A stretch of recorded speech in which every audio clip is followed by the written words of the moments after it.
This is English for Daily Living, a program geared towards helping non-native speakers of English develop their listening, speaking, reading, and writing skills. Welcome to another presentation of English for Daily Living. English for Daily Living, and I'm Dwight Michael Berridge, and I'm delighted for the opportunity to be with you once again. In the last program, we spoke about punctuation.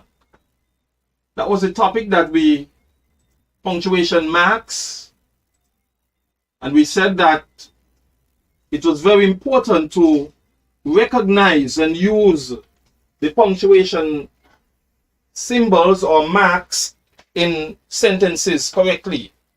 Because just like if I'm speaking and I just go non-stop, it would sound, you'll say, what's happened to this guy? If I just begin to talk like this non-stop and not stopping, I'm going and everything I'm saying, and I don't make a pause, I don't stop, I don't put a sentence and so on, I continue to talk and continue to move about and say and everything, and everything running in one. You'd say, slow down, Mr. Berridge. And that is what the punctuation does. Punctuation fills our writing with silent intonation. We pause, we stop, we emphasize or question using a comma, a period, an exclamation point, or a question mark. Correct punctuation adds clarity and the precision to writing. It allows the writer to stop, pause, or give emphasis to certain parts of the sentence. Now, this one, we said last time that these two dots here, we call this a colon. This one that is coming off the board, we call this one a comma. We call that a comma. And of course, this one here, this is a period or full stop. A period or a full stop. This is a question mark. Okay? There are various punctuation signs that are used. I want to focus today on the comma, the period or the full stop, and then the exclamation mark. Okay? We're going to look at some sentences which involve the use of the comma, a period, or an exclamation mark. Okay, I'm going to say three things. Look, listen to this. I'm going to make a sentence here with the period. Today is Tuesday. So this is an example using the period. Today is Tuesday. Today is Tuesday. Today is Tuesday. What is the correct punctuation sign that is to be used at the end here? Today is Tuesday. Do you do this? Today is Tuesday? No, that would be wrong. You need a period or full stop. Today is Tuesday. That's a declarative sentence. It's a fact. Today is Tuesday, period. All right. So, the period is used at the end of a declarative sentence. Today is Tuesday.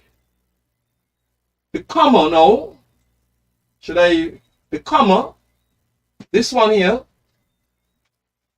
John, Peter, we are listing items, things, persons, whatever.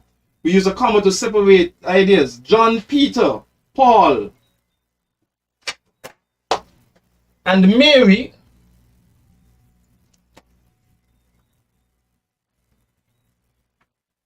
are friends. So we have John, comma, Peter, Paul, and Mary are friends. Okay, and then at the end now we must have the period or the full stop. What about the exclamation mark?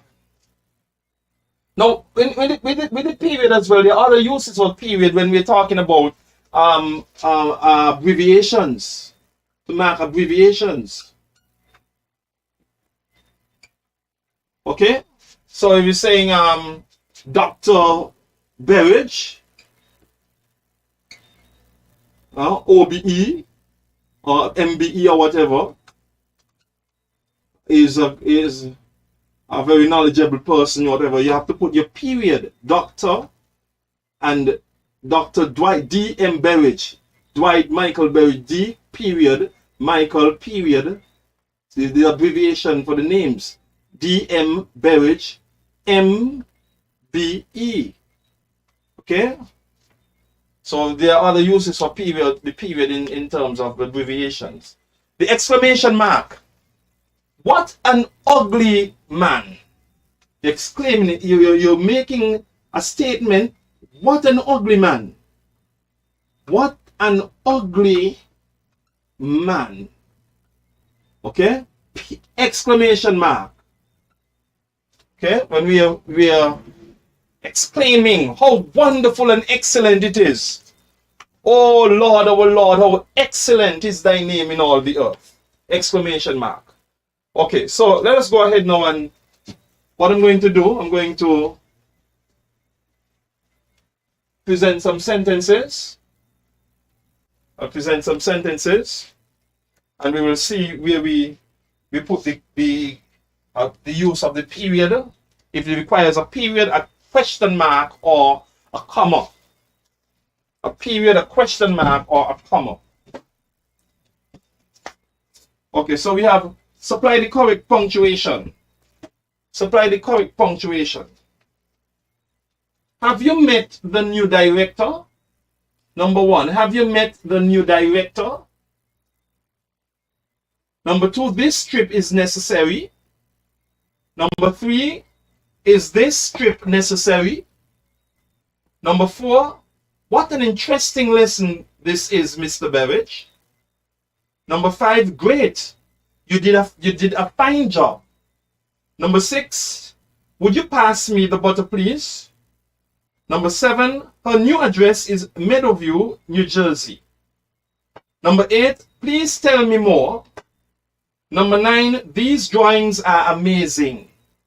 And number 10, Dr. W.M. Connor, OBE, was a great man. Okay, let us, we're going to put, supply the correct punctuation. The first one, have you met the new director? That is a question, so this requires a question mark. Have you met the new director? Right? Number 2, this trip is necessary. Okay, this requires a period. It's a declarative statement. This trip is necessary. Number 3, look at the wording. Look how we inverted. We have this trip and we have is this. We have this trip is. This trip is, and now we have is this trip. Is this trip? So that tells us that it's a question. Is this trip necessary? This requires a question mark. Is this trip necessary?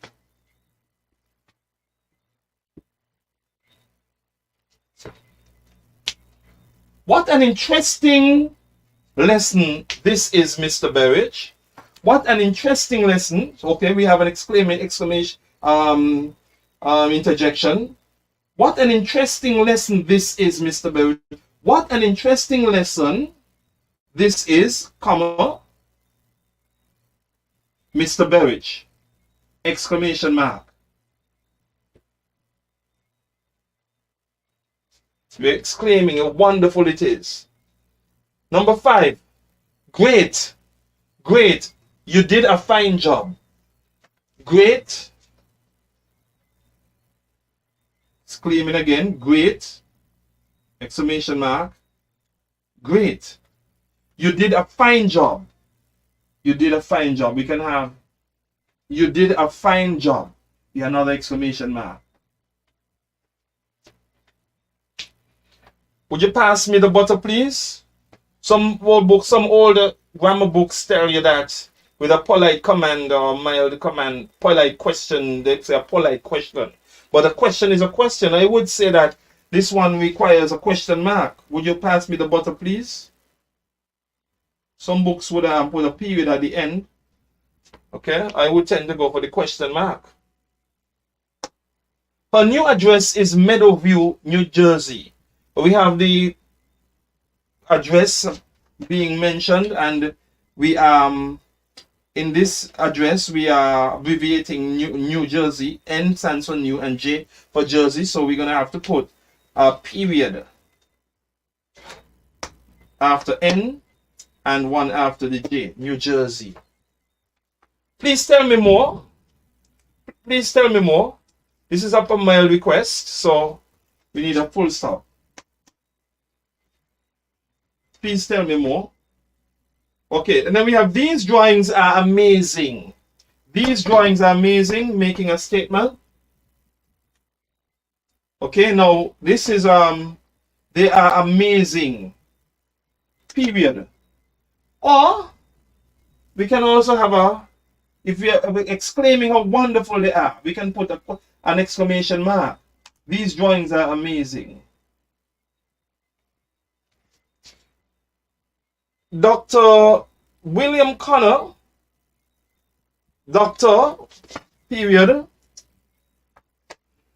W for William, M for Manasseh, Connor, OBE, O, officer of the British Empire, period, OBE, was a great man, period. Dr. William Connor was Dr. W.M. Connor was a great man. All those periods we needed to use. So that is where we supply the correct punctuation. And I want us to keep practicing. Remember that we have the period or the full stop. We have the comma. We have the colon. We have the semicolon. Okay. We have the colon, we have the semicolon. We also have some punctuation marks like brackets. We have exclamation mark. Okay. We have hyphen. We have dash. These are very important in writing. Very important to use in the written expression. So if we know how to use them properly, we'll be able to write interesting essays, interesting commentaries, summaries, etc. And we'll be able also to express ourselves better when we understand how to use punctuation marks. I want to thank you very much for your time today.